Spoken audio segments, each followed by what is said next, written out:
ప్రభు అయినటువంటి యేసుక్రీస్తు నామంలో పరమ తండ్రిని ఆత్మతోనూ సత్యముతోనూ ఆరాధించడానికి కూడి వచ్చిన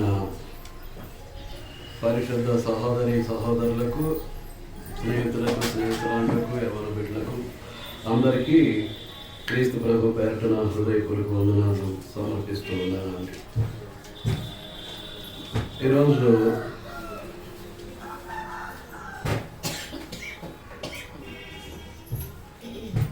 బాప్తిస్మంలో ఉన్నటువంటి కారణం చేత ఒక ప్రత్యేకమైనటువంటి పాఠాన్ని అందించాలని నేను ఆశిస్తూ ఉన్నాను.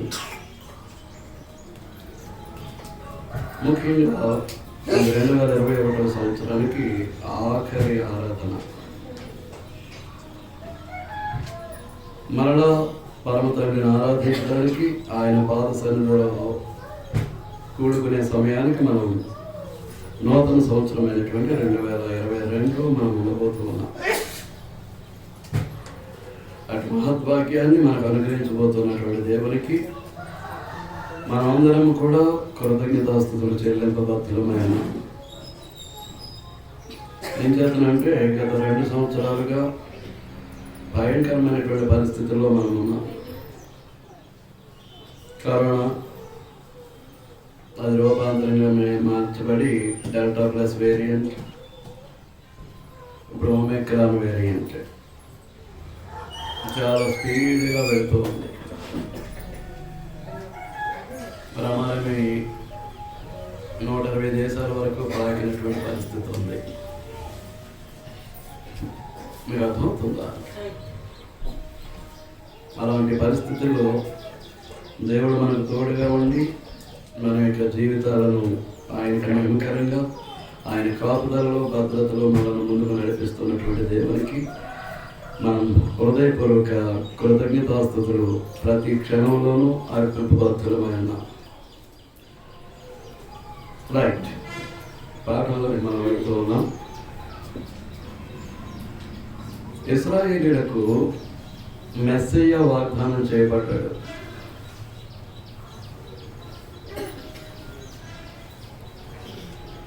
ఇశ్రాయేలీయులందరూ కూడా మెస్సయ్య కొరకు ఎదురు చూస్తూ ఉన్నారు.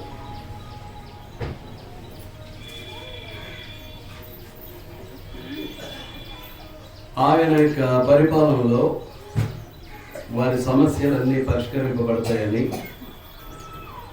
వారి యొక్క ప్రతి అవసరత తీర్చబడుతుందని, ప్రజలందరికీ సుఖ సౌఖ్యాలు కలుగుతాయని, వారి జీవితాల్లో శాంతి సమాధానం ఏర్పడతాయని ఇశ్రాయేలీయులందరూ కూడా మెస్సయ్య కొరకు ఎదురు చూస్తున్నటువంటి పరిస్థితి. అయితే మెస్సయ్య రానే వచ్చాడు.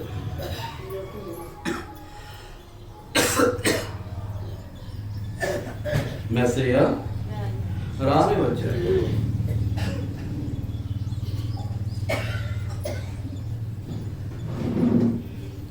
వచ్చినటువంటి మెస్సయ్యను మెస్సయ్యగా గుర్తించక ఆయనను చంపివేయటం జరిగింది.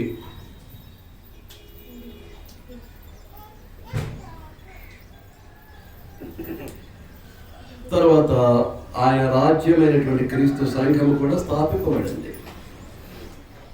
ఆయన రాజ్యమైనటువంటి క్రీస్తు సంఘము కూడా స్థాపించబడింది.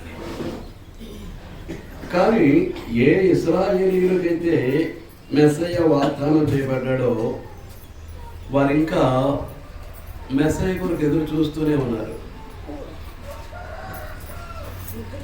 మెస్సయ్య కొరకు ఎదురు చూస్తూనే ఉన్నారు. అలాంటి పరిస్థితుల్లో మత్తయి సుంకపు గుర్తుదాడు.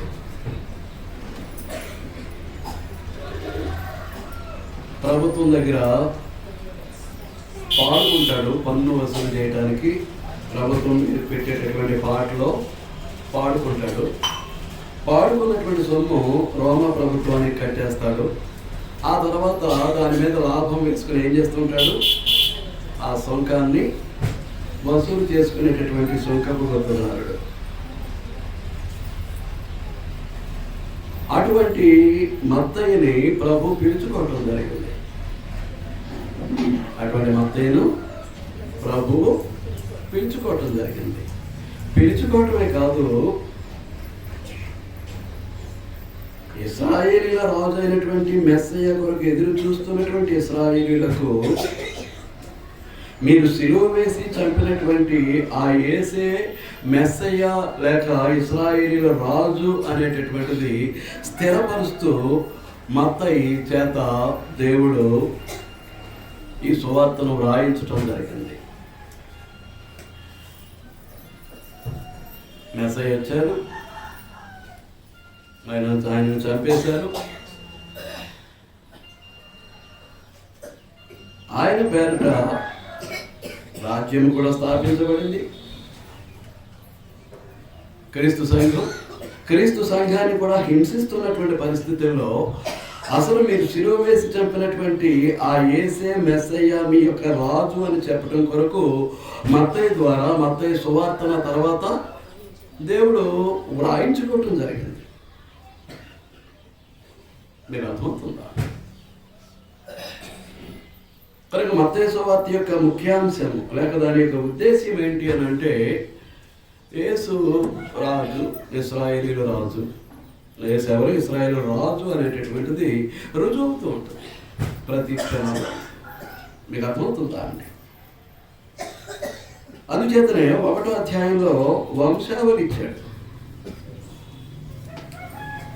యేసుక్రీస్తు ప్రభు యొక్క వంశావళి ఇచ్చాడు మత్తయి సువార్త 1వ అధ్యాయంలో.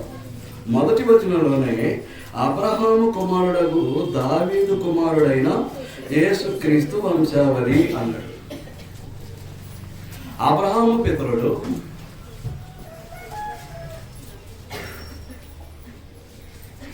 దావీదు దేవునికి ఇష్టమైనటువంటి, ప్రియమైనటువంటి, దేవుని యొక్క హృదయానుసారుడైనటువంటి రాజు. లోకరక్షణార్థం భూలోక సమస్త వంశాలు నీ ఎంతో ఆశీర్వదింపబడతాయనేటటువంటి వాగ్దానంతో యేసుక్రీస్తు అబ్రహాముకు వాగ్దానం చేయబడ్డాడు. అలాగే దేవుని యొక్క రాజ్యం నిమిత్తము దావీదు కుమారుడిగా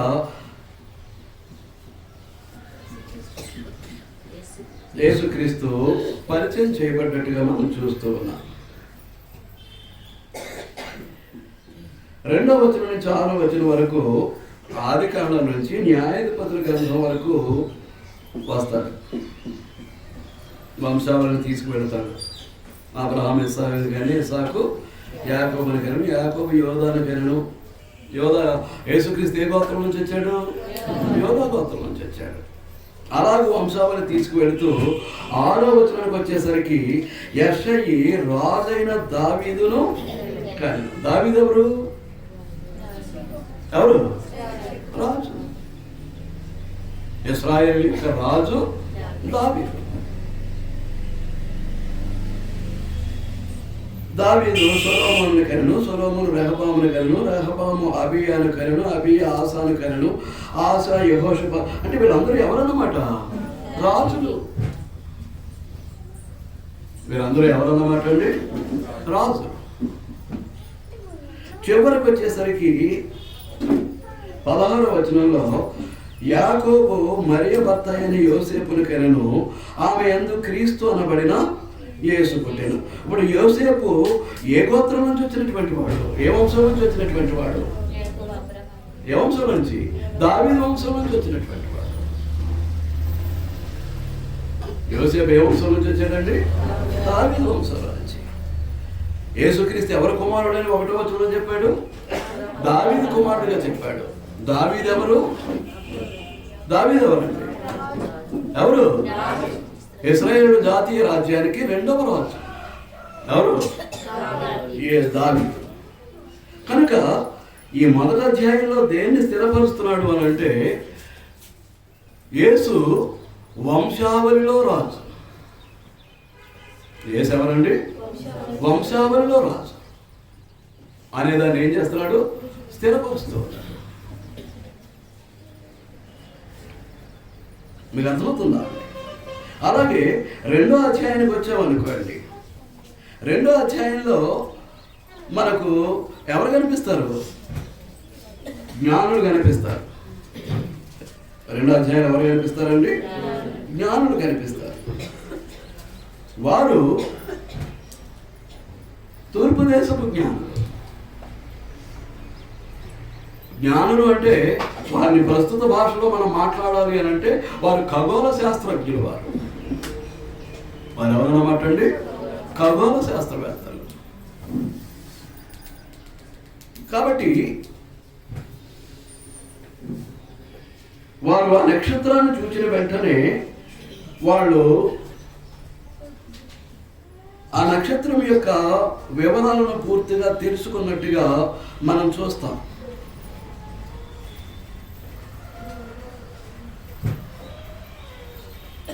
మీకు అర్థమవుతుందా? వారు తెలుసుకుని వారు ఏం చేశారు? ఎక్కడ పుడతాడో తెలుసుకుని, ఎక్కడ పుడతాడు? బెత్లెహేములో. ఎక్కడ పుడతాడండి? బెత్లెహేములో. అంచేత 2వ అధ్యాయం 1వ వచనంలో ఏమంటాడు? రాజైన హేరోదు దినమునందు యోదయ దేశం బెత్లెహేములో యేసు పుట్టిన పిమ్మట ఇదిగో తూర్పు దేశపు జ్ఞానులు యెరూషలేమునకు వచ్చి. దేని బట్టి వచ్చారు? నక్షత్రాన్ని బట్టి వచ్చారు. వారు దేని పట్టుకుని వచ్చారండి? నక్షత్రాన్ని పట్టుకుని వచ్చారు. వారు నక్షత్రాన్ని పట్టుకుని యెరూషలేములో ప్రవేశించిన తర్వాత వారు నక్షత్రాన్ని విడిచిపెట్టి వారి కామన్ సెన్స్ అనగా లోక సంబంధమైనటువంటి జ్ఞానం మీద ఆధారపడినట్లుగా మనం చూస్తాం. దేని విడిచిపెట్టేశారు? రమారమి 2 సంవత్సరాలు వారికి ముందు నడుస్తున్నటువంటి నక్షత్రాన్ని విడిచిపెట్టి దేని మీద ఆధారపడ్డాడు? Common sense. కామన్ సెన్స్ అంటే లౌకిక సంబంధమైనటువంటి జ్ఞానం మీద ఆధారపడ్డాడు. ఆధారపడి ఆ పుట్టబోయేటటువంటి వాడు రాజు గనక ఎక్కడ పుడతాడు? రాజు గృహంలోనే పుడతాడు అని సరాసరి హేరోదు రాజు యొక్క సంస్థానంలోనికి ప్రవేశించడం జరిగింది. హేరోదు రాజు యొక్క సంస్థానంలో ప్రవేశించి ఏమని అడుగుతున్నారు హేరోదుని? యూదుల రాజుగా పుట్టిన వాడు ఎక్కడ? ఇదేంటిది? యూదుల రాజుగా నేనున్నాను. రోమా సామ్రాజ్యం యూదుల రాజ్యం మీద రాజుగా ఉండటానికి నాకు అవకాశాన్ని కల్పించింది. నేను యోదయ ప్రాంతానికి రాజు అయి ఉన్నాను. యూదులకు రాజు ఎవరు అంటే నేనే. హేరోదే యూదుల రాజు. మరి వేరొక రాజు పుట్టడం ఏంటి? కలవరం బయలుదేరింది. వేరొక రాజు పుట్టడం ఏంటి అని రాజు యొక్క హృదయంలో కలవరం బయలుదేరింది. కలవరం బయలుదేరితే ఏం చేశాడు? 4వ వచనం. కాబట్టి రాజు ప్రధాన యాజకులను ప్రజల్లో ఉన్న శాస్త్రులను అందరినీ సమకూర్చి క్రీస్తు ఎక్కడ పుట్టునని వారిని అడిగాను. వారందరూ అందుకు వారు యోదయ బెత్లెహేములోనే ఏలయనగా యోదయ దేశపు బెత్లెహేమ, నీవు యోదా ప్రధానులలో ఎంత మాత్రమును అల్పమైన దానము కావు. ఇశ్రాయేలున్న ప్రజలను పరిపాలించు అధిపతి నీలో నుండి వచ్చును అని ప్రవక్త ద్వారా వ్రాయబడినది. ఎక్కడ పుడతాడు? బెత్లెహేములో పుడతాడు. దానికి సాదృశ్యంగా ఏమని ప్రవచించబడింది? యోదయ దేశము బెత్లెహేమ, నీవు యోదా ప్రధానులలో ఎంత మాత్రమును అల్పమైన ధనం కావు. ఇశ్రాయేలును నా ప్రజలను పరిపాలించు అధిపతి నీలో నుండి వచ్చును. చూడండి, మీకా గ్రంథం 5వ అధ్యాయం. మీకా గ్రంథం 5వ అధ్యాయం 2వ వచనం. బెత్లెహేము ఎఫ్రాతా, యోదావారి కుటుంబములలో నీవు స్వల్ప గ్రామమైనను నా కొరకు ఇశ్రాయేలును ఏలబోవాడు నీలో నుండి వచ్చును. పురాతన కాలం మొదలుకొని శాశ్వత కాలము ఆయన ప్రత్యక్షమగుచుండెను. ఇది ప్రవచనం. దానికి యోదయ దేశం బెత్లెహేములో ఇశ్రాయేలీలను ఏలబోయేటటువంటి రాజు అక్కడి నుంచి వస్తాడు అనేటటువంటిది ప్రవచనం. ప్రవచించబడినటువంటి సంగతి. మీరు జాగ్రత్తగా పరిశీలించాల్సినటువంటి అవసరం ఉందా? దానిని బట్టి మనకు రుజువయ్యేది ఏంటి అని అంటే, మొట్టమొదటి అధ్యాయంలో మనం ఏం చూసాం? వంశావళిలో రాజు ఎవరు? యేసుక్రీస్తు ప్రభు.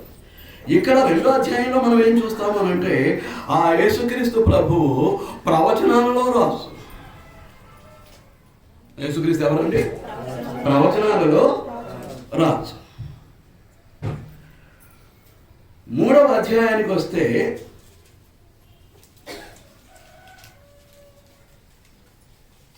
మనకు తెలుసు ఆయన బాప్తిసం పొందినటువంటి సంఘటన మనకు అక్కడ కనిపిస్తూ ఉంటుంది. ఎక్కడండి? 3వ అధ్యాయంలో చూడండి, 13వ వచనం చదువుతున్నాను. ఆ సమయమున యోహాను చేత బాప్తిసం పొందుటకు యేసు గలిలయ నుండి యోర్దాను దగ్గరనున్న అతని యొద్దకు వచ్చాను. అందుకు యోహాను, నేను నీ చేత బాప్తిస్మము పొందవలసిన వాడనై ఉండగా నీవు నా యొద్దకు వచ్చుచున్నావా అని ఆయనను నివారింప చూచెను. కానీ యేసు ఇప్పటికి కానేమో నీతి యావత్తు ఇలాగ నెరవేర్చుట మనకు తెలియ ఉన్నదని అతనికి ఉత్తరం ఇచ్చాను. కనుక అతడు అలాగూ కానిచ్చాను. యేసు బాప్తిస్మం పొందిన వెంటనే నీళ్లలో నుండి ఒడ్డునకు వచ్చాను. ఇదిగో ఆకాశము తెరవబడెను, దేవుని ఆత్మ పావురము వలె దిగి అతని మీదికి వచ్చుట చూచాను. మరియు ఇదిగో ఈయనే నా ప్రియ కుమారుడు, ఈయన యందు నేను ఆనందించుతున్నానని ఒక శబ్దము ఆకాశం వచ్చింది. అప్పటికి యేసు యొక్క వయసు 30 సంవత్సరాలు. అప్పటికి యేసు యొక్క వయసు ఎంత అండి? 30 సంవత్సరాలు. 30 సంవత్సరాల వయసులో దేవుడు ఏమంటున్నాడు యేసుక్రీస్తును? ఇదిగో ఈయనే నా ప్రియ కుమారుడు. ఏమంటున్నాడు అండి? ఈయనే నా ప్రియ కుమారుడు. యేసు ఎవరు? తండ్రి అయినటువంటి దేవుడు ఎవరు? పరిశుద్ధుడు. దేవుడు ఎవరండి? పరిశుద్ధుడు. మనకులాగే రక్తమాంసాల్లో బాలివాడై ఈ భూమి మీద నరునిగా అవతరించి 30 సంవత్సరాలు ఆ రక్తమాంసాల్లో జీవించిన తర్వాత తండ్రి అయినటువంటి దేవుడు ప్రభు అయినటువంటి యేసుక్రీస్తుని గురించి ఏమంటాడు? ఈయనే నా ప్రియ కుమారుడు, ఈయనే నా ప్రియ కుమారుడు. మీకు అర్థమవుతుందా అండి? అంటే పరిశుద్ధులైనటువంటి దేవునికి యేసు ప్రియమైనటువంటి కుమారుడుగా ఉన్నాడు అని అంటే దాని అర్థం ఏంటన్నమాట? 30 సంవత్సరాలు ఈ భూమి మీద రక్తమాంసాల్లో బ్రతికినప్పటికీ ఈ శరీర సంబంధమైనటువంటి కోరికలు కానీ, మనలాగే శోధింపబడినప్పటికీ పాపపు ఆనవాళ్ళు కానీ ఆయనలో లేవు. ఆయన పాపముతో జోలి లేనటువంటి జీవితాన్ని ఆయన జీవించారు. 30 సంవత్సరాలు ఆయన ఏ తప్పు కానీ ఏ పాపము కానీ చేయలేదు.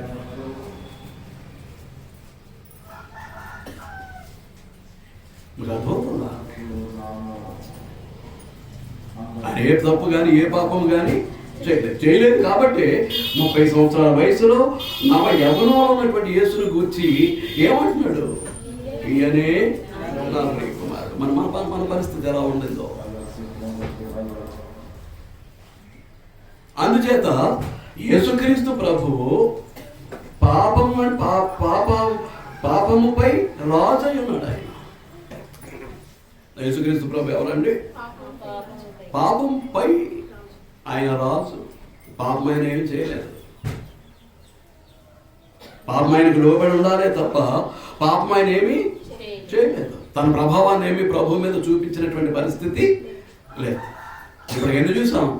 3 చూసాం. ఒకటి, మత్తయి సువార్త యొక్క ఉద్దేశ్యం ఏంటి అని అంటే యేసుక్రీస్తు ప్రభు ఇశ్రాయేలు యొక్క రాజు. That is the theme of the gospel Matthew. మత్తయి సువార్త యొక్క ఉద్దేశ్యం అది. మీకు అర్థమవుతుందా అండి? 1 వంశావళిలో రాజు, 2 ప్రవచనాల్లో రాజు, 3 పాపముపై రాజు. 3 ఏంటండి? పాపముపై రాజు. 4 అధ్యాయానికి వస్తే అక్కడ ఏం జరిగింది? ఏం జరిగిందండి? సాతానుపై రాజు.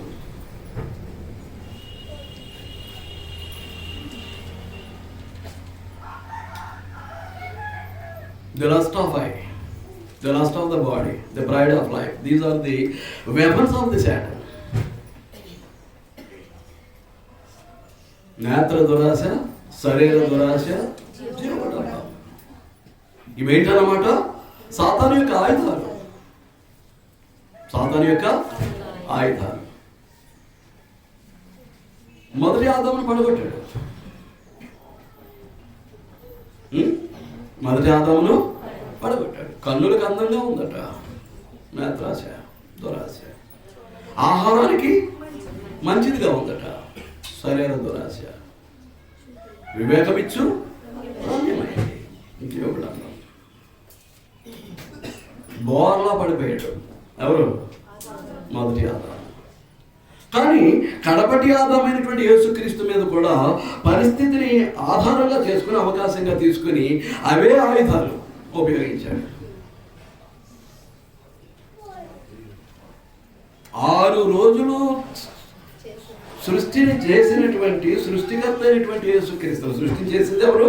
యేసుక్రీస్తు ప్రభువే. సృష్టిని చేసినటువంటి యేసుక్రీస్తుకే ఆయన చేసినటువంటి సృష్టిని ఎన్ని నిమిషాల్లో చూపెట్టాడంటే ఒకే 1 నిమిషంలో చూపెట్టాడు. అంటే ఏం చేశాడు? ఆయనలో నేత్ర దురాశను రేపడానికి ప్రయత్నం చేశాడు. రెండవది, 40 రోజులు బట్టి తినలేదు, త్రాగలేదు, బక్క చిక్కిపోయి ఉన్నావు. నాలుక పొడారిపోయి అంగిటిని అంటుకుంటూ ఉంది. ఇలాంటి పరిస్థితుల్లో నీకు ఆహారం కావాలి, పానీయం కావాలి. కాస్త ఆహారాన్ని తిని పానీయం తాగితే నీ శరీరం కాస్త శక్తిని పొందుతుంది. కాబట్టి నీకు అవసరం కనుక ఏం చేస్తావు? ఈ రాళ్ళను రొట్టెలుగా చేసుకుంది. రాళ్ళను రొట్టెలుగా చేసుకుంది. మీరు అర్థమవుతుందా? ఏ ఆసనం లేపడానికి ప్రయత్నం చేశాడు? ఏ ఆసనం లేపడానికి ప్రయత్నం చేశాడు? శరీరాశ. ఏ ఆసనం లేపడానికి ప్రయత్నం చేశాడండి? శరీరాశ. ఇక మూడవదిగా ఆ బక్క చిక్కినటువంటి దేహాన్ని యెరూషలేము దేవాలయ శిఖరం మీదకి తీసుకొచ్చాడు. ఎక్కడి నుంచి దుమ్ముకేయి. దుమ్ముకొస్తే నీ పాదం రాతికి తగలకుండా దేవదూతలు వచ్చి ఏం చేస్తారు? తమ చేతులతో నిన్ను పట్టుకుంటారు అనే రాయి తగలకుండా, నీ పాదానికి రాయి తగలకుండా ఆ దేవదూతలు వచ్చి ఏం చేస్తారు? నీ పాదాలు పట్టుకుంటారని రాయబడి ఉంది. కాబట్టి దుమ్ముకే. ఇదేంటన్నమాట? ఆయన పైనుంచి దూకేస్తే దేవదూత వచ్చి ఆయన పాదము రాతికి తగలకుండా దేవదూత పట్టుకున్నాడు అని అంటే ఇదేంటన్నమాట? జీవుడు. జీవుడు. కానీ ప్రభు ఏం చేశాడు? ఏ వాక్యాలను అయితే ఆధారం చేసుకుని తన ఆయుధాలైనటువంటి నేత్ర దురాశ, శరీర దురాశ, జీవపడంబాలను ఉపయోగించి ఆదామును పడగొట్టినట్టుగా కడపటి ఆదామైనటువంటి యేసుక్రీస్తు ప్రభువును కూడా పడగొట్టడానికి ప్రయత్నం చేశాడు. కానీ ఆ ప్రయత్నాన్ని సాగలేదు. ఎవరు? ప్రభువైనటువంటి యేసుక్రీస్తు ఆ సాతాను వేసినటువంటి ఆయుధాలను బట్టి అతడు పడిపోయినటువంటి వాడు కాదు. ఆయన పడిపోయినటువంటి వాడు కాదు. అందుచేత మనకు అర్థమయ్యేది ఏంటన్నమాట? 4వ అధ్యాయంలో యేసు సాతానుపై రాజు. ఎవరండి? సాతానుపై రాజు. ఈ విధంగా చెప్పినటువంటి వాడు కొండ మీద ప్రసంగం 5, 6, 7 అధ్యాయాల్లో ఆయన యొక్క రాజ్యం యొక్క పరిస్థితులు ఏ విధంగా ఉంటాయి అనేటటువంటిది కొండ మీద ప్రసంగంలో ఏం చేశాడు? తన ప్రజలకు బోధించినట్లుగా మనం చూస్తూ ఉన్నాం. చూస్తూ ఉన్నాం. ఇప్పుడు అందుచేత మనం ఆలోచించవలసింది ఏంటి అని అంటే, Jesus Christ is the king for ever and ever. ఆయన ఎప్పుడు కూడా ఎవరన్నమాట అండి, రాజే. ఆయన రాజ్యాన్ని తీసుకెళ్లి తండ్రికి అప్పగించేంత వరకు ఆయన ఎవరన్నమాట, రాజే. ఎవరికి రాజు? ఎవరికి రాజు అండి? ఇశ్రాయేలులకు రాజు. ఎవరికి రాజు అండి? ఇశ్రాయేలులకు రాజు. ఇశ్రాయేలులకు రాజు. ఇప్పుడు జ్ఞానులు వచ్చి ఏమని అడిగారు హేరోదును? యూదుల రాజుగా పుట్టినాడు. ముందు ఆయన కొరకు ఎదురు చూచిన వారు ఎవరన్నమాట, ఇశ్రాయేలీలు అందరూ. ఇశ్రాయేలీలు అందరూ. కానీ కాలగమనంలో ఏమైంది? సొలొమోను చేసినటువంటి పాపాలను బట్టి అతని కుమారుడైనటువంటి రెహబాము యొక్క కాలంలో రాజ్యం 2 భాగాలుగా విభజించబడిపోయింది. 2 భాగాలుగా విభజింపబడిన తర్వాత 10 గోత్రాలేమో యెరోబాముకి ఇవ్వటం జరిగింది. దాన్ని ఇశ్రాయేలు రాజ్యము లేక ఉత్తర రాజ్యము అంటారు. ఆ తర్వాత యేసు ప్రభు నిమిత్తం యోధా గోత్రానికి మరొక గోత్రాన్ని జోడించి 2 గోత్రాలతోటి యోధా రాజ్యం ఏర్పడింది. దీన్నేమంటారు? దక్షిణ రాజ్యము లేక యోధా రాజ్యము అంటారు. మీకు అర్థమవుతుందా? ఇశ్రాయేలీయులు అష్షూరు చేరకు వెళ్ళిపోయిన తర్వాత వారు వెనక్కి వచ్చినటువంటి వారు కాదు. దేవుని యొక్క చిత్తాన్ని బట్టి అష్షూరు పోయినటువంటి ఇశ్రాయేలు రాజ్య ప్రజలు మరలా తిరిగి వెనక్కి రాలేదండి. కానీ బబులోను చెరకు వెళ్ళిపోయినటువంటి యూదులు మాత్రం ఏమయ్యారు? ప్రభు అయినటువంటి యేసుక్రీస్తు లోకరక్షకుడిగా ఈ భూమి మీద అవతరించే నిమిత్తము బబులోను చెర నుంచి 70 సంవత్సరాల తర్వాత ఏమయ్యారు అనమాట? కోరేష్ యొక్క ప్రకటన బట్టి యూదులు అందరూ కూడా విడుదల పొంది ఎక్కడికి వచ్చారు? యెరూషలేము రావటం జరిగింది. మీరు చాలా జాగ్రత్తగా కాస్త చరిత్రతో ముడిపడినటువంటి పాఠం కనుక చాలా జాగ్రత్తగా వినాలండి. మీకు అర్థమవుతుందా అండి? మొదట ఇశ్రాయేలుకు వాగ్దానం చేయబడ్డాడు. ఎవరు? యేసు రాజుగా. ఇప్పుడు చివరికి వచ్చేసరికి ఎవరు రాజు అయ్యాడు? యూదుల రాజు అయ్యాడు. అంటే 10 గోత్రాలు ఏమైపోయాయి? ఈ దేవుని రాజ్యం నుంచి వేరైపోయాయి. శాశ్వతంగా వేరైపోయాయి. శాశ్వతంగా వేరైపోయాయి. మీకు అర్థమవుతుందా అండి? ఆ కారణం చేత యూదుల రాజుగా పుట్టినవాడు ఎక్కడ? ఈ యూదులు ఎవరు? ఆ ఇశ్రాయేలీలో ఒక భాగం. యూదులు ఎవరంటే ఇశ్రాయేలీలో ఒక భాగం. కాబట్టి ఈ చరిత్రను మనం దృష్టిలో పెట్టుకోవాలండి. ఈ చరిత్రను మనం దృష్టిలో పెట్టుకోవాలి. ఇప్పుడు క్రీస్తు సంఘ సభ్యులను, క్రీస్తు సంఘం అనేది దేవుని యొక్క రాజ్యం అంటున్నాం కనుక క్రీస్తు సంఘ సభ్యులు దేవుని రాజ్య పౌరులు, దేవుని పరిపాలన కింద ఉండేటటువంటి వారు. దేవుని రాజ్య పౌరులను పరిపాలించేటటువంటి ప్రాతినిధ్యాన్ని ఎవరికి అప్పగించాడు దేవుడు? యేసుక్రీస్తుకు అప్పగించడం జరిగింది. ఈ రాజ్యాన్ని తీసుకెళ్లి తండ్రికి అప్పగించేంత వరకు ఆధిపత్యాన్ని, అధికారాన్ని ఎవరికి ఇచ్చాడు? యేసుక్రీస్తు. అంచేత ఆయన ఏమంటాడు? మత్తయి సువార్త 28:18 ఏమంటాడండి? పరలోకమందును భూమి మీదను నాకు సర్వాధికారము ఇవ్వబడింది. పరలోకమందును భూమి మీదను సర్వాధికారము ఇవ్వబడినది. మనం బైబిల్ తరగతిలో చూసాం. కొరింథీయులకు రాసిన మొదటి పత్రిక 15వ అధ్యాయంలో ఏం జరిగిపోతుంది అనేది మనం చూసామండి. ఏం జరిగిపోతుంది? ఈ రాజ్యాన్ని తీసుకెళ్లి తండ్రికి అప్పగించేపోతున్నాడు. 2వ రాకడలో వచ్చి రాజ్యాన్ని స్థాపించడం కాదు, అప్పుడు 1000 ఏళ్ల పాలన కాదు, ఇప్పుడు జరిగేదే 1000 ఏళ్ల పాలన. యేసుక్రీస్తు ప్రభు 2వ రాకడలో వచ్చినప్పుడు ఏం చేస్తాడు అన్నమాట అంటే, ఏం చేస్తాడు? ఈ రాజ్యాన్ని తీసుకెళ్లి తండ్రికి అప్పగించేస్తాడు. కనుక క్రీస్తు ప్రభు యొక్క సంఘము అంటే అది దేవుని యొక్క రాజ్యము. దేవుని ప్రతినిధిగా ఈ రాజ్యాన్ని పరిపాలించేటటువంటి అధికారం ఎవరికి ఇచ్చాడు అంటున్నాను? ప్రభు అయినటువంటి యేసుక్రీస్తుకి. ఆ పరిపాలనా భారం మనకు ఆయన మీద లేకపోతే ఆయనను ప్రభు అని పిలవటంలో అర్థం లేదండి. అర్థమవుతుందా అండి? యేసుక్రీస్తు ప్రభువు అని సంబోధించడంలో అర్థం లేదు. ఏంటి? ఆయనకి ఆ పరిపాలనా విధానం కనుక అప్పగించకపోతే ప్రభు అన్న దానికి అర్థమైంది, అర్థమే ఉంది. ప్రభు అంటే అర్థం ఏంటి? ఏదైనటువంటి వాడు పరిపాలించేటటువంటి వాడు అని అర్థం. దేనికి? ప్రభు అనేటటువంటి మాటకు. ఇప్పుడు యేసుక్రీస్తు ప్రభు అని అంటే పరిపాలించకుండా ప్రభు ఎలాగవుతాడు? ప్రభు అని సంబోధించేవారు ఎవరు సంబోధిస్తారండి? ఆ దేశపు రాజ్య పౌరులందరూ కూడా ఆ రాజుని ఏమని సంబోధిస్తారు? ప్రభు. ఇప్పుడు కొన్ని జానపద చిత్రాల్లో మనం చూస్తూ ఉంటాం. మంత్రివర్య ప్రభు, సేనాధిపతి ప్రభు.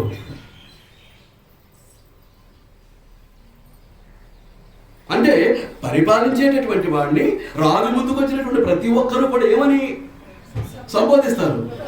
ప్రభు అని సంబోధిస్తారు. ప్రభు అంటే నన్ను ఏలేవాడా, నన్ను పరిపాలించేవాడా అనేటటువంటి అర్థం. మీకు అర్థమవుతుందా? ఈ రోజున యేసుక్రీస్తు ప్రభువు అని సంబోధించేటటువంటి మనం ఆయన సర్వాధికారానికి మనం ఎంతవరకు లోబడుతున్నాం?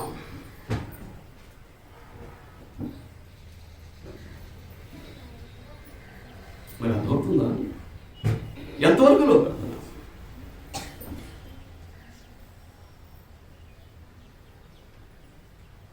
లోబడుతున్నాం అంటారా?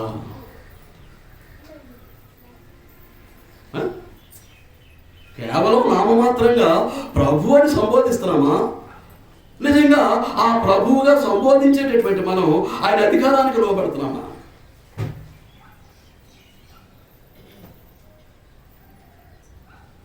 ఈ స్థానిక క్రీస్తు సంఘము దేవుని రాజ్యము అయితే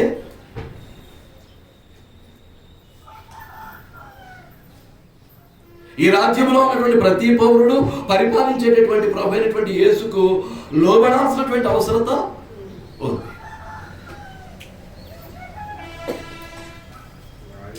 రాజ్యముగా సంఘముగా యేసుక్రీస్తు ప్రభు యొక్క అధికారానికి లోబడాలి అని అంటే వ్యక్తిగతంగా నీవు ప్రభువు పాలనకు లోబడాల్సినటువంటి అవసరత ఉంది. ప్రభు యొక్క సర్వాధికారానికి విధేయత చూపాల్సినటువంటి అవసరత ఉంది.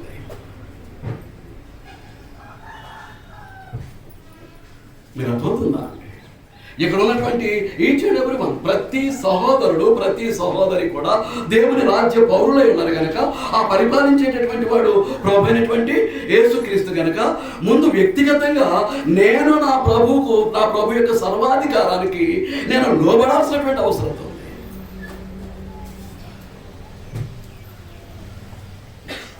ప్రభు యొక్క సర్వాధికారానికి నేను లోబడాల్సినటువంటి అవసరత ఉంది.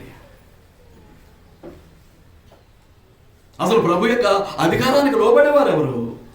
ఇశ్రాయేలీయులు. ఎవరండి లోబడేవారు? ఎవరు? ఆయన ఎవరికి రాజుగా వచ్చాడు? ఎవరికి రాజుగా వచ్చాడు? ఇశ్రాయేలు రాజుగా వచ్చాడు. ఇశ్రాయేలులకు రాజుగా వచ్చాడు. కానీ వారిలో ఎంతమంది లోబడ్డారు? ఇశ్రాయేలీలో ప్రభు యొక్క అధికారానికి ఎంతమంది లోబడ్డారు? అసలు ఆయన్ను అంగీకరించలేదు కదా వాళ్ళు. ఏం చేయలేదండి? అసలు అంగీకరించలేదు కదా. చూడండి యోహాను సువార్త 1వ అధ్యాయం.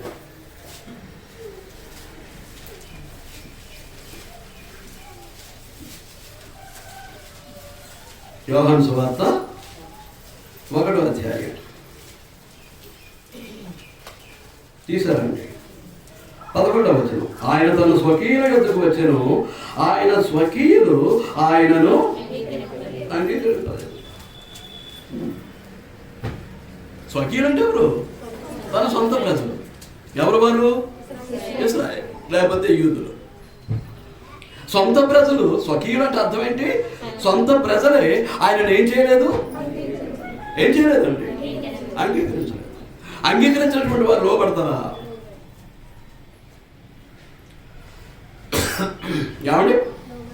అసలు ఆయనను రాజుగా అంగీకరించినటువంటి వారు లోబడతారా?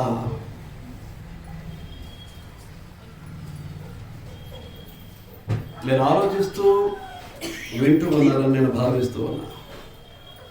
వారు లోబడలేదు. ఆ రాజుగా అసలు మెస్సయ్యగానే అంగీకరించినటువంటి వారు ఆయన రాజుగా అంగీకరించి లోబడతారా? లోబడినటువంటి పరిస్థితులు లేవు కాబట్టి ఏం చేశారు? సిలువ వేయించి చంపేయటానికి వారు ప్రోత్సహించారు రోమా ప్రభుత్వాన్ని. యేసును చంపేయటానికి ఏం చేశారు? రోమా ప్రభుత్వానికి బలాన్ని చేకూర్చారు. ఎవరు? ఇశ్రాయేలీయులు. ఇప్పుడు నిజమైనటువంటి ఇశ్రాయేలీయులు ఎవరు అని అంటే క్రీస్తు సంఘ సభ్యులు. నిజమైనటువంటి ఇశ్రాయేలీయులు ఎవరు అన్నమాట అండి? క్రీస్తు సంఘ సభ్యులు. అందుచేతనే క్రీస్తు సంఘానికి దేవుడిచ్చినటువంటి ప్రత్యేకమైనటువంటి నామం ఏది అని అంటే దేవుని ఇశ్రాయేలు. క్రీస్తు సంఘానికి దేవుడిచ్చినటువంటి ప్రత్యేకమైనటువంటి నామం ఏంటండి? దేవుని ఇశ్రాయేలు. చూడండి, గలతీయులకు రాసిన పత్రిక 6వ అధ్యాయం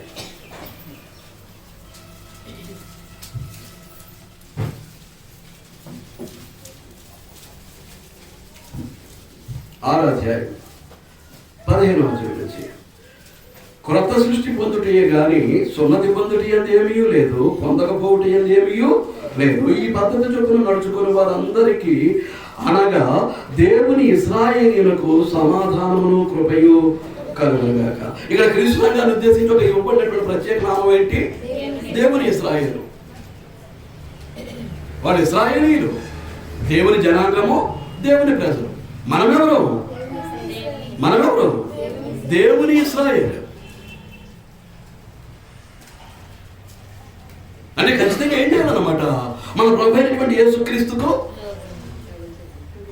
యేసుక్రీస్తును ప్రభువుగా మన హృదయ సింహాసనం మీద ప్రతిష్ఠించుకోవాలి. మన హృదయ సింహాసనం మీద యేసుక్రీస్తును ప్రభువుగా ప్రతిష్ఠించుకుని ఆయన సర్వాధికారానికి లోబడాలి.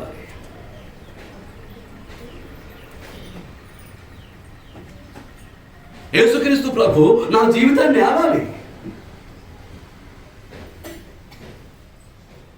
యేసుక్రీస్తు ప్రభు ఏం చేయాలండి? నా జీవితాన్ని ఆడాలి, పరిపాలించాలి. యేసుక్రీస్తు చేత నా జీవితం పరిపాలింపబడినప్పుడు నేను క్రైస్తవుని కాదు, దేవుని కుమారుని కాదు, దేవుని కుమార్తెను కాదు, ఏమీ కాదు, ఏదో వచ్చి కూర్చుని వెళ్తూ ఉంటానంతే. ఏం చేతనంటే ఎట్టి పరిస్థితుల్లోనూ క్రీస్తు ప్రభు యొక్క అధికారానికి లోబడే పరిస్థితి నా దగ్గర లేదు. మీ దగ్గర ఉన్నాయేమో చూసుకోండి, మీరు లోబడతారో లేదో చూసుకోండి. మీకు అర్థమవుతుందా?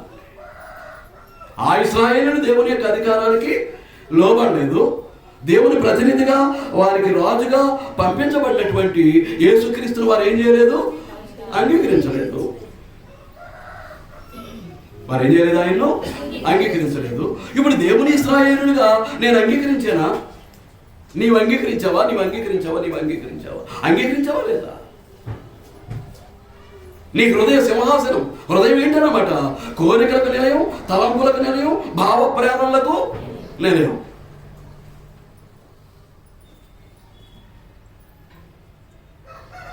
That is the work of heart. అది హృదయం యొక్క పని. ఆత్మ ఎలాగైతే అదృశ్యమైందో, ఆత్మ సంబంధమైనటువంటి అవయవమైనటువంటి హృదయం కూడా అదృశ్యమైంది. అది కంటికి కనిపించేది కాదు. ఆ హృదయంలో ఏం పుడుతూ ఉంటాయి? అవి చెడ్డవి కావచ్చు, మంచివి కావచ్చు. తలంపులన్నీ ఎక్కడ పుడుతూ ఉంటాయి? హృదయంలో. అవి మంచివి కావచ్చు, చెడ్డవి కావచ్చు. కోరికలన్నీ ఎక్కడ పుడుతూ ఉంటాయి? హృదయంలో. అవి మంచివి కావచ్చు, చెడ్డవి కావచ్చు. భావ ప్రేరణలు ఎక్కడ పుడుతూ ఉంటాయి? హృదయంలో. ప్రేమ, పగ, సుఖము, దుఃఖము, సంతోషము, బాధ, ఇవన్నిటికీ కేంద్రం ఏదన్నమాట అండి? హృదయం. అట్టి హృదయ సింహాసనం మీద ఎవరిని ప్రతిష్ఠించుకోవాలి? యేసుక్రీస్తుని. ఎలా ప్రతిష్ఠించుకోవాలి? ప్రభువుగా. చూడండి, పేతురు రాసినటువంటి మొదటి పత్రిక, పేతురు రాసినటువంటి మొదటి పత్రిక 3వ అధ్యాయం 3వ అధ్యాయం 15-16 వచనాలు కలిపేశాడు. చదువుతున్నాను. నిర్మలమైన మనస్సాక్షి కలిగిన వారే మీలో ఉన్న నిరీక్షణను గురించి మిమ్మల్ని హేతు అడుగు ప్రతి వారికి సాత్వికముతోనూ భయముతోనూ సమాధానము చెప్పుటకు ఎల్లప్పుడూ సిద్ధముగా ఉండి మీ హృదయముల యందు క్రీస్తును ప్రభువుగా ప్రతిష్ఠించాలి. మీ హృదయముల యందు ఏం చేయాలి? క్రీస్తును ప్రభువుగా ప్రతిష్ఠించుకోవాలి. నీ తలంపులు, నీ కోరికలు, నీ భావ ప్రేరణలు ఎవరికి అప్పగించాలి? ప్రభు అయినటువంటి యేసుక్రీస్తు. నీకు పుట్టే తలంపులు ఆయన అధికారం చొప్పున నీలో కలగాలి, నీ హృదయంలో కలగాలి. నీ కలిగే కోరికలు ఆయన అధికారం చొప్పున, ఆయన అనుమతి చొప్పుననే కలగాలి. నీలో కలిగే భావ ప్రేరణలకు కూడా ఎవరు ఆధిపత్యం వహించాలి? యేసుక్రీస్తు. ఆ యేసుక్రీస్తు ప్రభు యొక్క సర్వాధికారము చొప్పుననే ఆత్మ సంబంధమైనటువంటి అవయవాలైనటువంటి హృదయము, మనస్సాక్షి పనిచేయాల్సినటువంటి అవసరత ఉంది. నీ హృదయము, మనస్సాక్షి క్రీస్తు ప్రభు యొక్క సర్వాధికారానికి లోబడి పనిచేయనప్పుడు నువ్వు శరీర సంబంధమే కానీ ఆత్మ సంబంధివి కావు. ఈ లోక సంబంధివే కానీ పరలోక సంబంధివి కావు. సాధన సంబంధివే కానీ దైవ సంబంధివి కావు. బాప్తిస్మం అంటే మునక కాదు. బాప్తిస్మం అంటే మునక కాదు.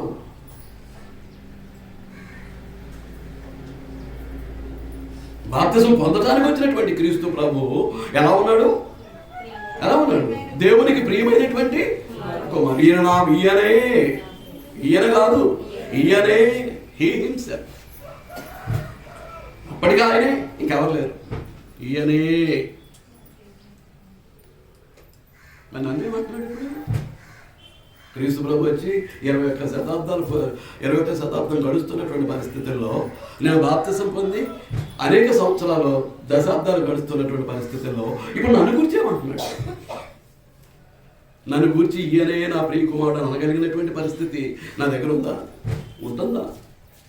ఈమెయే అని ఒక సహోదరుని గురించి దేవుడు చెప్పగలిగినటువంటి పరిస్థితులు ఉన్నాయా? లేకపోతే విశ్వాసం వ్యర్థం అండి, భక్తి వ్యర్థం, ఈ క్రైస్తవ జీవితం వ్యర్థం. ఏదో నామకార్థంగా వస్తుంటారు, కూర్చుంటారు, పోతుంటారు, కానీ మీకు దేవునికి ఏ సంబంధం ఉండదు. మీకు క్రీస్తుకి ఏ విధమైన సంబంధం ఉండదు. మీకు క్రీస్తు రక్తానికి ఏ విధమైన సంబంధం ఉండదు.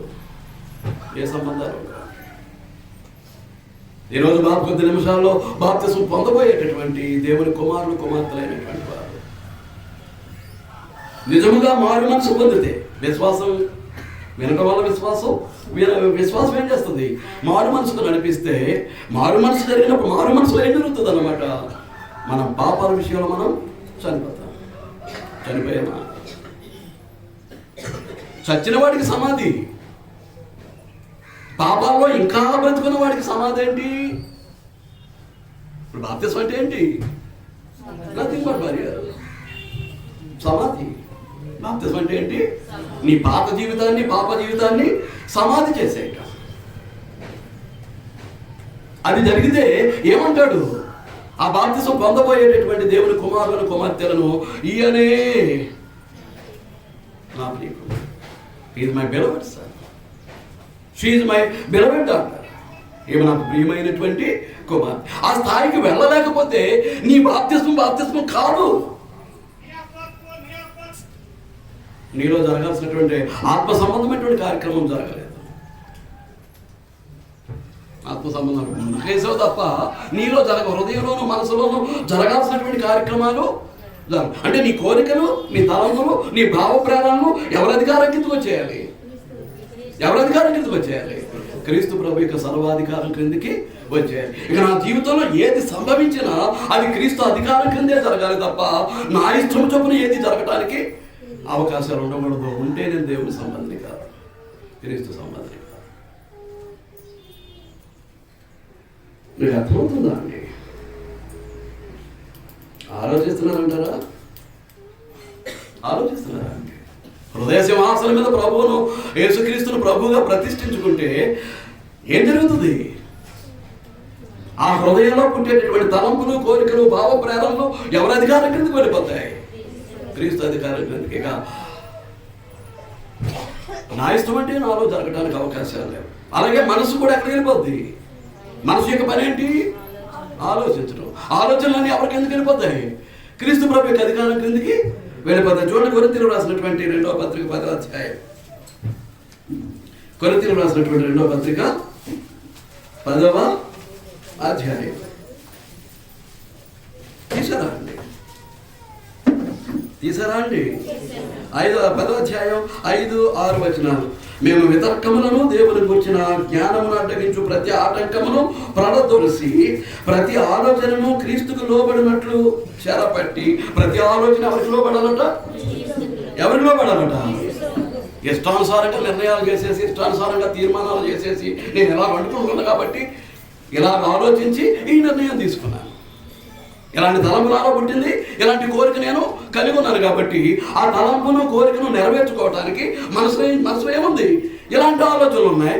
ఈ కోరికల్లో అంటే ఇలాంటి ఆలోచనలు ఉన్నాయంటే ఇప్పుడు హృదయం, మనసు ఎవరి స్వాధీనంలో ఉంది? నా స్వాధీనంలో ఉంది. నా హృదయం, నా మనసు. అది ఉండటానికి లేదు. హృదయము సింహాసనం మీద క్రీస్తును ప్రభువుగా ప్రతిష్ఠించుకుంటే హృదయంలో పుట్టేటటువంటి ప్రతి తలంపు, హృదయంలో కలిగేటటువంటి ప్రతి కోరిక, హృదయంలో కలిగేటటువంటి ప్రతి భావ ప్రేరణ ఎవరి అధికారానికి లోబడాలి? క్రీస్తు ప్రభు యొక్క అధికారానికి. ఇప్పుడు హృదయంలో ఉన్నదాన్ని బట్టి మనసు ఏం చేస్తూ ఉంటుంది? ఆలోచిస్తూ ఉంటుంది. కనుక మనసు యొక్క ప్రతి ఆలోచన కూడా ఏమవ్వాలట? క్రీస్తుకు లోబడినట్లు చెరపట్టాలట. అంటే క్రీస్తుకు లోబడతాలి. నీ ఇష్టానుసారంగా తలంచడానికి, నీ ఇష్టానుసారంగా కోరుకోవడానికి, నీ ఇష్టానుసారంగా ఆలోచించడానికి నీకు హక్కు లేదు, అధికారం లేదు. ఇది ముందు గుర్తించాలండి. బైబిల్ సంకల్పం పెట్టి తిరగడం కాదు, వీలైనప్పుడు రావటం, లేకపోతే ఎగ్గొట్టేయటం కాదు, దొంగలుగా బ్రతకటం కాదు, యథార్థ పరులుగా, నీతి పరులుగా, దేవుడు మెచ్చేటటువంటి వారిగా బ్రతకాలి. ఇష్టమైనప్పుడు రావటం, లేకపోతే మానేయటం, ఏదో సోది చెప్పటం. ఏంటి బ్రదర్ ఎలా చేశారు, ఏంటమ్మా సిస్టర్ గారు ఎలా చేశారు, సోది చెత్త చెప్పటం. ఇలాంటి వాళ్ళందరూ దేవుని కుమారులు, కుమార్తెలు అయిపోతారా? ఏమండి? దేవుని కుమారులు, కుమార్తెలు అయిపోతారా? దేవుని రాజ్య పౌరులు అయిపోతారా? క్రీస్తు సంఘ సభ్యులు అయిపోతారా? ఎలాగవుతారండి? నీ జీవితం నీకు కనబడుతుందో లేదో జాగ్రత్తగా చూసుకో. మీరు అర్థమవుతుందా? మన తండ్రి యొక్కయు, కుమారుని యొక్కయు, పరిశుద్ధాత్మ యొక్కయు నామములోనికి బాప్తిసం పొందాం. నామములోనికి అని అంటే అర్థం ఏంటి? వారి యొక్క అధికారంలోనికి. నేను సాధారణి పేరు అనేసరికి ఏంటన్నమాట అండి? ఆ పేరులో ఏముంది? అధికారం.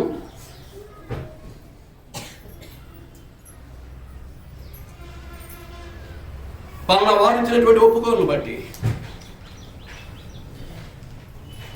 పాప క్షమాపణ నిమిత్తం తండ్రి యొక్క, కుమారుని యొక్క, పరిశుద్ధాత్మ యొక్క నామమున క్రీస్తులోనికి బాప్తిస్మము ఇచ్చుచూ ఉన్నాను చెప్పేటటువంటి మాట. అది ఆమె జీవితంలో, అతని జీవితంలో నెరవేరుతుందా? చూడండి, మత్తయి సువార్త 28వ అధ్యాయం. అది బాప్తిస్మే, దొంగ బాప్తిస్మం. పూర్తి విశ్వాసం లేదు, పూర్తి మారు మనసు లేదు, పాపాల విషయంలో చనిపోయింది లేదు. చనిపోయిన తర్వాత కదా పాతి పెట్టడం. మత్తయి సువార్త 28వ అధ్యాయం 19వ వచనం. కాబట్టి మీరు వెళ్ళి సమస్త జనులను శిష్యులుగా చేయండి. శిష్యులుగా ఎందుకు చేయమన్నాడు?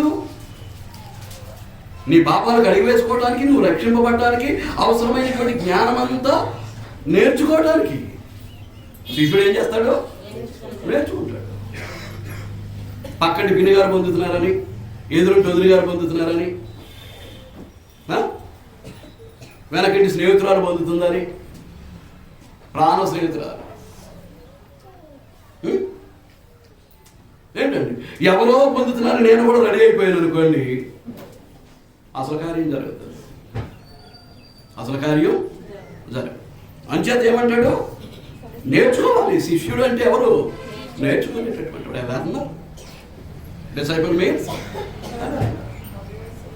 నేర్చుకునేటటువంటి. నేర్చుకున్న తర్వాత అతని అభీష్టం మేరకు, అతని ఇష్టం మేరకు తండ్రి యొక్కయు కుమారుని యొక్కయు పరిశుద్ధాత్మ యొక్కయు నామములోనికి వారికి బాప్తిస్మం. తండ్రి యొక్కయు కుమారుని యొక్కయు పరిశుద్ధాత్మ యొక్కయు నామములోనికి వారి యొక్క భావానికి బాప్తిస్మం అంటే వారి అధికారంలోనికి. ఎక్కడికి అంటే బాప్తిజం పొందినటువంటి వ్యక్తి ఎవరి అధికారం కిందకి వచ్చేస్తున్నాడు? దైవత్వం యొక్క అధికారం కిందకి వచ్చేస్తున్నాడు. తండ్రి కుమార పరిశుద్ధాత్మ యొక్క అధికారం క్రిందికి వచ్చారు. ఇక తన ఇష్టమైనటువంటిది ఏమి ఉండకూడదు. ఉన్నవాడు వాడు రక్షింపబడినట్టు కాదు. తన ఇష్ట ప్రకారం జీవించేవాడు రక్షింపబడ్డవాడు కాదు. తన ఇష్ట ప్రకారం జీవించేవాడు దేవుని కుమారుడు కుమార్తె కాదు.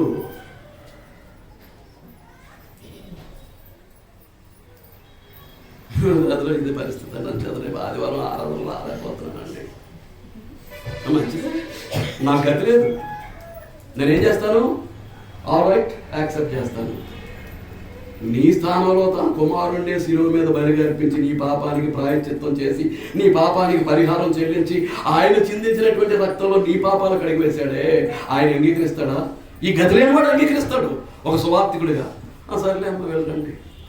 నేను అంగీకరిస్తే దేవుడు అంగీకరించినట్టు కాదు. నేను అంగీకరిస్తే నీ మీద నీ హృదయ సింహాసనం మీద నువ్వు ప్రభువుగా ప్రతిష్ఠించుకున్నటువంటి ఆయన సర్వాధికారానికి లోబడవలసినటువంటి క్రీస్తు అంగీకరించినట్టు కాదు. నేను అంగీకరిస్తే దేవుడు అంగీకరించినట్టు కాదు. నేను అంగీకరిస్తే క్రీస్తు అంగీకరించినట్టు కాదు. ఇది ముందు తెలుసుకోవాలంటే ఎంతవరకు లోపడుతుంది? Baptism is an act of obedience. బాప్తిజం అనేటటువంటిది విధేయత క్రియ. ఆ విధేయత బాప్తిజం అనేది ఏంటి? విధేయత చూపేటటువంటి క్రియ. ఇక ఆ విధేయత నువ్వు ఈ భూమి మీద నుంచి పూర్తిగా వెళ్ళిపోయేంత వరకు, అనగా నువ్వు చచ్చేంత వరకు దైవాధికారానికి లోబడాల్సిందే. ఎప్పుడైతే తండ్రి కుమార పరిశుద్ధాత్మ యొక్క అధికారానికి లోబడుతూ విధేయురాలువై బాప్తిజం పొందావో, క్రీస్తు రక్తంలో నీ పాపాలు కడిగి వేసుకున్నావో, నువ్వు చచ్చేంత వరకు ఏం చేయాలి? అదే విధేయతను కొనసాగించాల్సిందే తప్ప మధ్యలో కుప్పిగంతులు వేయడానికి అవకాశాలు లేవు, కోతి చేష్టలు చేయడానికి అవకాశాలు లేవు.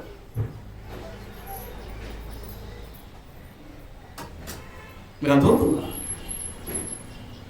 రకరకాలుగా మాట్లాడుతుంటారు, రకరకాలుగా ప్రవర్తిస్తూ ఉంటారు. అదేంటో నాకు అర్థం కాదు. మరి అలా బాప్తిజం అంటే ఏమనుకుంటున్నారో నాకు తెలియదు. ఆలోచన చేయండి.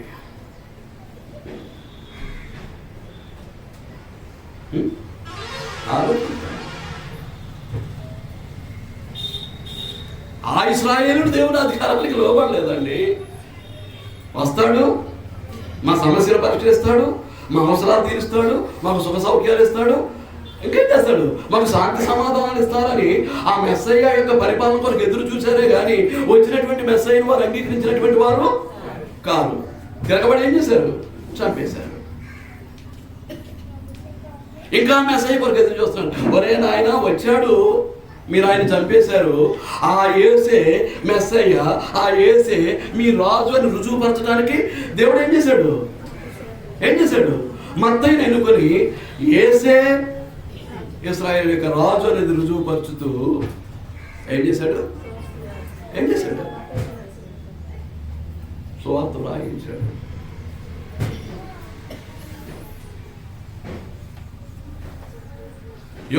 ప్రతి వచనంలో ప్రతి మాటలో కూడా యేసుక్రీస్తు యొక్క రాజరికం కనిపిస్తూ ఉంటుంది. మత్తయి సువార్తలో చదివితే అలా చదవాలి. అలాగ అర్థం చేసుకుంటేనే మత్తయి సువార్త చదివే విధానం మనకు తెలుస్తుంది. చదవటంలో న్యాయం చేసిన మనం అవుతాం. ఏదో చదివేసి ఏదో కూర్చుంటే అది గ్రంథాన్ని చదివినట్టు కాదు, అది చదివినట్టు కాదు, గ్రంథాన్ని చదివినట్టు కాదు. ఏదో న్యూస్ పేపర్ చదివినట్టు, ఏదో మ్యాగజైన్ చదివినట్టు, ఏదో కథల పుస్తకం చదివినట్టు ఎలా చదివితే సుఖం లేదు. ఎదురు చూసేదే తప్ప వచ్చినటువంటి రాజుకు వారు విధేయులు కాలేదండి. మరి ఈ రోజున మన పరిస్థితి ఏంటి? ఏంటి నీ పరిస్థితి? ఏంటి నా పరిస్థితి? మనం ఆలోచించవలసినటువంటి అవసరం ఉంది. చూడండి,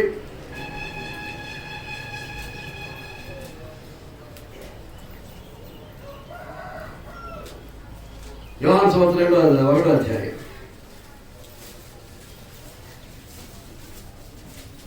యోహాను సువార్త 1వ అధ్యాయం.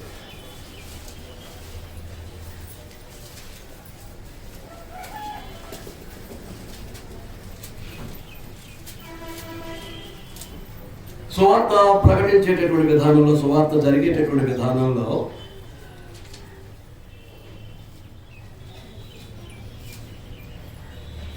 ఫిలిప్పు ముందుగా పిలువబడ్డాడు. ఫిలిప్పు నతనయేలును కనుగొని మాట్లాడుతున్నాడు. క్రీస్తును గురించినటువంటి విషయాన్ని చెప్పాడు. మీరు 43వ వచనం నుంచి కిందకి చదువుకుంటే మీకు తెలుస్తుంది. 43వ వచనం నుంచి యోహాను సువార్త 1వ అధ్యాయంలో చదివితే మీకు తెలుస్తుంది. మీరు తర్వాత చదువుకోండి. ఒకసారి చదివేస్తాను చూడండి. పోనీ 46 నుంచి 45 నుంచి చదివేస్తాను, లేదా 43 నుంచి. మర్నాడు ఆయన గలిలయకు వెళ్ళగోరి ఫిలిప్పును కనుగొని నన్ను వెంబడించుకుని అతనితో చెప్పాను. ఎవరు? యేసుక్రీస్తు ప్రభు. ఫిలిప్పు బెత్సయిదా వాడు, అనగా అంద్రెయ, పేతురు అని వారి పట్టణ కాపురస్తుడు. ఫిలిప్పు నతనయేలును కనుగొని ధర్మశాస్త్రంలో మోషేయు ప్రవక్తలను ఎవరిని గురించి వ్రాసిరో ఆయనను కనుగొంటిమి. ఆయన యోసేపు కుమారుడైన నజరేయుడగు యేసు అని అతనితో చెప్పాను. తప్ప రైట్ ఆన్సర్? అంటే దేని బట్టి అమ్మా? యేసేపు కుమారుడా? స్పష్టంగా చెప్పండి, క్లియర్గా. యేసుక్రీస్తు యోసేపు కుమారుడు కాదు. అడ్రస్ తప్పొచ్చింది. మరి అది మనకు సబ్జెక్ట్ కాదు కానీ వదిలేస్తున్నాను.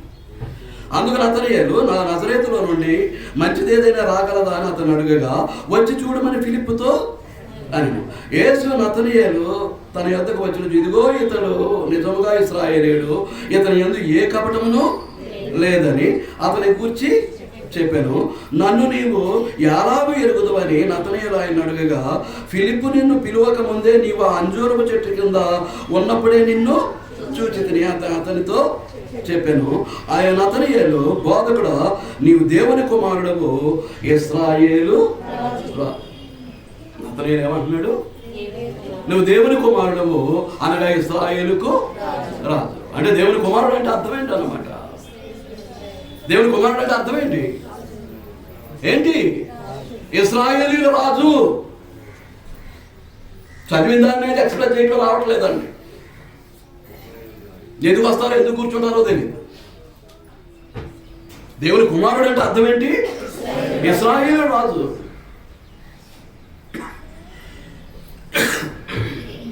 దేవుని కుమారుడు అంటే అర్థం ఏంటంటే ఇశ్రాయేలు రాజు.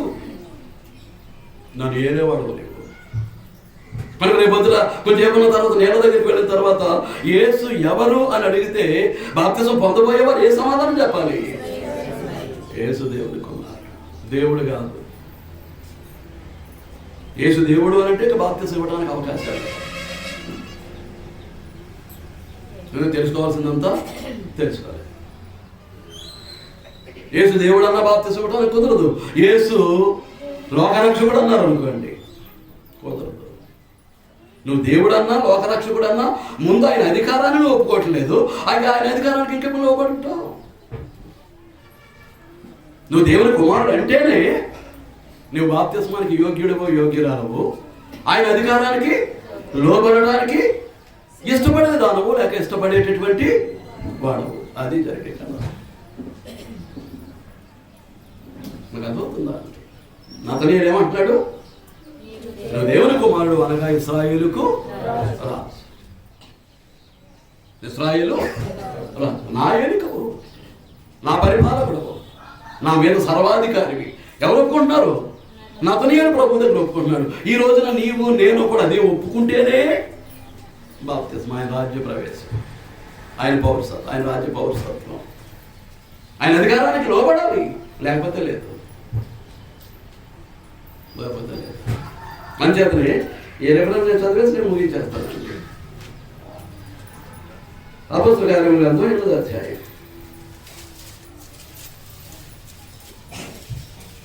అక్కడ నపుంసకుని యొక్క బాప్తిస్మం మనకు కనిపిస్తూ ఉంటుంది. నపుంసకుని యొక్క బాప్తిస్మం మనకు కనిపిస్తూ ఉంటుంది. చూడండి, 8వ అధ్యాయం 34 నుంచి నేను చదువుతున్నాను, 35 నుంచి. అందుకు ఫిలిప్పు నోరు తెరచి ఆ లేఖనమును అనుసరించి అతనికి యేసుని గూర్చిన సువార్తను ప్రకటించాను. వారు త్రోవలో వెళ్ళుచుండగా నీళ్ళను ఒక చోటికి వచ్చినప్పుడు నపుంసకుడు, ఇదిగో నీళ్లు, నాకు బాప్తిస్మం ఇచ్చుటకు ఆటంకం ఏమని అడిగి రథము నిలుపుమని ఆజ్ఞాపించాను. ఫిలిప్పు, నీవు హృదయంలో విశ్వసించిన ఎడల పొందవచ్చునని చెప్పాను. అందుకు ఆ నపుంసకుడు ఏమంటున్నాడు? యేసుక్రీస్తు దేవుని కుమారుడని విశ్వసించుచున్నానని ఇది ఒప్పుకోవాల్సింది. యేసుక్రీస్తు దేవుని కుమారుడు అని ఒప్పుకున్నావనంటే యేసుక్రీస్తు యొక్క అధికారానికి నువ్వు లోబడబోతున్నావు అని అర్థం. ఏం ఒప్పుకోవాలి? బాప్తిస్మం నేను దగ్గరికి వెళ్ళిన తర్వాత యేసు దేవుని కుమారుడు. యేసు దేవుని కుమారుడు అంటే ఎవరన్నమాట? నా రాజు. God's Israel. మనం ఎవరు? దేవుని ఇశ్రాయేలు కనుక యేసుక్రీస్తు ఎవరు? నా రాజుగా నేను అంగీకరించి ఆయన అధికారానికి లోబడుతూ నేను విధేయత చూపిస్తూ నేను ఏం చేస్తున్నాను? నా పాప క్షమాపణ నిమిత్తం బాప్తిస్మానికి నేను సిద్ధపడతాను. ఏ సమాధానం చెప్పినా కానీ బాప్తిస్మం ఇవ్వకూడదు. యేసు దేవుడు, they are not fit for baptism. Yesu లోకరక్షకుడు, they are not fit for baptism. ఏమన్నాడు? యేసు దేవుని కుమారుడు. యేసు దేవుని కుమారుడు అంటే నతనీయులు ఏమంటున్నాడు? ఇశ్రాయేలు రాజు అంటే నేను ఇశ్రాయేలీయుడిని కాబట్టి యేసు ఎవరు? నా. ఇప్పుడు మనం దేవుని ఇశ్రాయేలు అంటే ఏం చేసాము? ఆ ధర్మశాస్త్రం కింద ఉన్నటువంటి ఇశ్రాయేలు కంటే ఒక మెట్టు పైకి ఎక్కినటువంటి వాళ్ళం. వీఆర్ గాడ్స్ ఇజ్రాయెలైట్స్, దేవుని ఇశ్రాయేలీయులు కనుక ఆయన మనకు ఎవరన్నమాట? గాడ్స్. నా హృదయ సింహాసనం మీద ఏం చేశాను? ఆయన అధికారంగా, ఆయన రాజుగా ప్రతిష్ఠించుకుని ఆయన సర్వాధికారానికి ఏం చేశాను? హృదయంలో ఉండే తలంపులు లోబరి చేశాను, హృదయంలో ఉన్నటువంటి కోరికలు లోబరి చేశాను, హృదయంలో ఉన్నటువంటి భావ ప్రేరణలు లోబరి చేశాను, మనసులో ఉన్నటువంటి ఆలోచనలు లోబరి చేశాను. నా సర్వస్వం కూడా ఏం చేశాను? క్రీస్తు ప్రభు యొక్క సర్వాధికారానికి నేను లోబరి చేశాను. ఇప్పుడు నేను ఎవరన్నమాట? క్రీస్తును వెంబడించి నడుచుకునేటటువంటి, క్రీస్తు అధికారానికి లోబడేటటువంటి క్రైస్తవురాలి. అది జరగబోయేటువంటి పరిస్థితి. ఆ ఒప్పుకోలు బట్టే ఏం జరుగుతుంది? క్రీస్తు ప్రభు యొక్క రక్తం నీ పాపాలన్నింటినీ కడిగివేస్తుంది. నువ్వు అక్కడ ఒప్పుకోలను బట్టి నువ్వు అడుగులు వేసుకుంటూ నీ పాదం వెళ్ళి నీటిని తాకేసరికి అదృశ్యంగా కనిపించినటువంటి నీ హృదయంలో, మనసులో ఉన్నటువంటి పాపాలు అదృశ్యంగానే క్రీస్తు ప్రభు యొక్క రక్తం ఏం చేస్తుంది? ఒక్కసారి అలాగ ప్రోక్షింపబడి చెమ్మబడి ఏం చేస్తాయి అన్నమాట? కడిగివేస్తాయి. ఇంకా ఆ తర్వాత జీవితమే వేరు.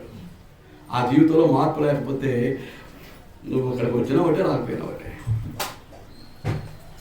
మనుషులు చూసి ఆనందించేటటువంటి వాడు కాదు. నీ జీవితాన్ని చూసి, నీ హృదయాన్ని చూసి, నీ మనసును చూసి, నీ మనస్సాక్షిని చూసి, నీ అంతరంగం కావాలి. నీ జీవన విధానం వాక్యానుసారంగా ఉంటేనే ఆయనకి కావాలి తప్ప నీ ఇష్టానుసారంగా నువ్వు బ్రతికేస్తూ బైబిల్ సాంకలెట్టుకుని వచ్చి ఇక్కడ కూర్చుంటే ఎవరికి కావాలి? ఎవరికి కావాలి? గుర్తుపెట్టుకోండి. బాప్తిస్మం తండ్రి యొక్క, కుమారుని యొక్క, పరిశుద్ధాత్మ యొక్క నామంలోని కంటే వారి యొక్క అధికారంలోనికి మనం బాప్తిస్మం పొందుతున్నాం. ఈ రాజ్యానికి అధినేత అయినటువంటి, రాజు అయినటువంటి, సర్వాధికారి అయినటువంటి క్రీస్తును నా హృదయ సింహాసనం మీద ప్రతిష్ఠించుకొని ఆయన సర్వాధికారం నేను ఏం చేస్తున్నాను?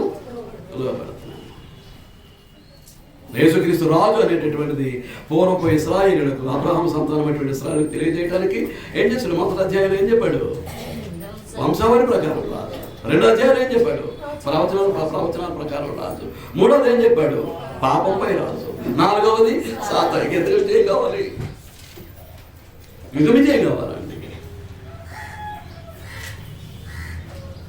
5-7 వరకు ఆ కొండ మీద ప్రసంగంలో ఆయన రాజ్యం యొక్క విధానం ఎలా ఉండాలని ఆయన బోధించాడో, ఇక అలాంటి జీవితాన్ని బ్రతకటమే తప్ప వ్యతిరేకమైనటువంటి జీవితాన్ని జీవిస్తూ నేను దేవుని రాజ్య పౌరులు చెప్పుకోవడం వల్ల ప్రయోజనం ఉంటుంది. మీకు అర్థమైందని నేను భావిస్తూ ఉన్నాను. ఆయన రాజుగా దేవుడు యేసుక్రీస్తుని మనకు అనుగ్రహించాడు. ఆయన ఇక్కడే ఉన్నారు ఇప్పుడు. ఆయన సింహాసనం అదృశ్యం, ఆ సింహాసనం మీద కూర్చున్నటువంటి రాజు అదృశ్యం. ఆయన్ని ఆత్మ సంబంధమైనటువంటి రాజ్యమే, పరలోక సంబంధమైన రాజ్యమే తప్ప భౌతిక సంబంధమైనటువంటి రాజ్యం కాదు. ఇక్కడ సింహాసనం మీద రాజుగా కూర్చోండి మన ఆత్మల మీద ఏం చేస్తున్నాడు ఆయన? తన పరిపాలన కొనసాగిస్తూ ఉన్నాడు. ఆ పరిపాలన కొనసాగిస్తూ ఉంటే ఎంతమంది విలువబడుతున్నామో ఆయన అధికారానికి, ఎంతమంది తిరగబడుతున్నామో మనకు మనమే తేల్చుకోవాల్సినటువంటి అవసరం ఉంది. శ్రద్ధగా నేర్చుకున్నందుకు మీ అందరికీ వందనాలు తెలియజేస్తూ ఈ ఆత్మీయ హెచ్చరికలు ముగిస్తూ ఉన్నాను. అధ్యక్షుడు.